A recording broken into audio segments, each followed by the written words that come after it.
By the way, what is a SARO? What does SARO mean? Just so we are clear about the abbreviations that we are using. Special allotment release order, correct? Special allotment release order. So it is an order coming from DBM to the Treasury to release money, correct? Correct. Yes. Now, for every SARO coming for an unprogrammed item, must there be a certification of excess income? Yes, there must be a certification of the presence of A, B, or C. Okay. Because, can you assure this court that every expenditure in 24 and 25, because that is at issue now, has come from a certification accompanying a SARO?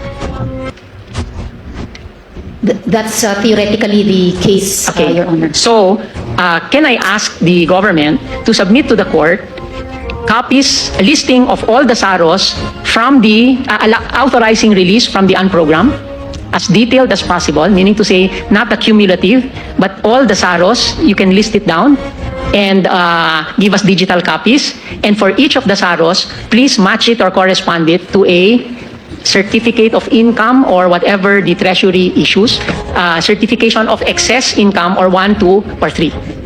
And can you comply by next week so that the justices who will interpolate can have that as a resource also?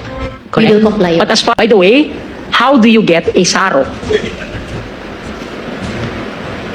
A special allotment release order. There is the regular releases.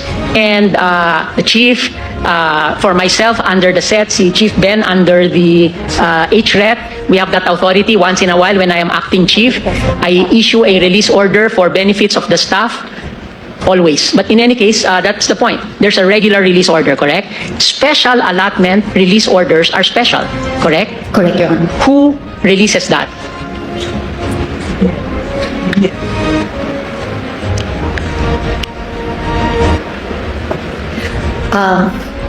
The note here says, please ask DBM. Well, DBM is the... DBM, okay. And before the DBM releases, this is the President's budget, correct? Correct, Your Honor. Must the DBM always clear with the Office of the President that it will release a special allotment release order? You see, the DBM is part of an economic management team, correct? And therefore, they have to make sure, as you said in your opening statement, they have to make sure that the funding is within their entire plan. They have a Philippine Development Plan, correct? Correct. So is it the practice that the DBM issues it, this SARO, because it wants to? Okay, I've gotten information. Some secretaries said that they need the president, and some say that it's within the power of the secretary of DBM. Okay, for this administration, just so we know, because we are about to come to a ruling with respect to how it is. And if it is only an alter ego lang pala nagre-release ng SARO, then that will weigh heavily on us. Because at least if it's the president, we will know that we are dealing with a co-equal entity. And the president, of course, comes with a lot of respect in this courtroom. For the current secretary, in our briefing, he said that he confers with the president. Okay, for every SARO, therefore, that is also with the consent of the president. It should be. Okay, and of course, you're going to give us the SARO. Are SAROs only for unprogrammed funds? I don't think so, Your Honor. Yes. Anyway, please cover the process of the SARO also in your memoranda, because that is very important for us to be able to identify. Okay, thank you, Madam Soljan. May I ask Dr. Jokno? Thank you, Your Honor, for now. Okay, Madam Soljan, just to be clear, for every SARO, there needs to be consent by the President. Based on what Secretary Rolly told us, that for the release in the unprogrammed appropriations, he has to get the alignment of the president. And for the budget secretary before the current budget secretary? I do not have that information now, Your Honor. Okay, thank you. Yes. Now, do you recall the amount of unprogrammed funds proposed in the NEP, National Expenditure Program, of the President in 2024 for unprogrammed? You recall the amount? Yes, Your Honor. I have it in my notes. The unprogrammed appropriation proposed by the President in NEP for 2024 was 281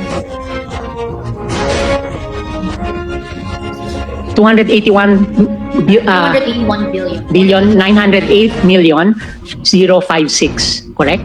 Correct. Yes. How much was the approved on third reading in the GAP, the General Appropriations Bill of the House, in terms of unprogrammed appropriations? Your Honor, I only have what's in the GAA. It was 281 billion 908 million and 56, similar to the NEP. Would you know how much in terms of unprogrammed appropriations did the Senate approve before the BICAM? Again, it was 281 billion 908 056. So as far as we are concerned, in 2024, which is the subject of the petition of Lagman et al. And Pimentel et al., the NEP was 281 billion, the GAB was 281 billion, the Senate was 281 billion, correct? Correct. And how much was the proposal of the BICAM when it met to conciliate disagreeing provisions? How much in unprogrammed appropriations? Your Honor, it is 731 billion 448. So it was 731 billion. Okay. Yes. And just so we are clear, let's show the slide so everybody knows what we are talking about. So up there, you will see now NEP 281, GAB 281, Senate 281, BICAM 731. Correct? Correct. Madam Soljen. And per your argument, this is something that we should respect because it is an act of wisdom on the part of both houses to increase what was not debated upon from 281 to 731, meaning that there was a difference of 449.5 billion added into unprogrammed appropriations, correct? May I qualify my answer? Yes, Your yes, Honor? please, go ahead. It is a question of wisdom because when we say an act of wisdom, it might be ambiguous as to there's a judgment, it is wise Yes. or not. Yes. And the hope of our hope is for the court to rule on a narrow question as to checking whether the power that was exercised by the Congress is within the constitutionally required constitutional requirements or if it was within the limitations that are provided by the Constitution, Your Honor. Okay, I will take that for now.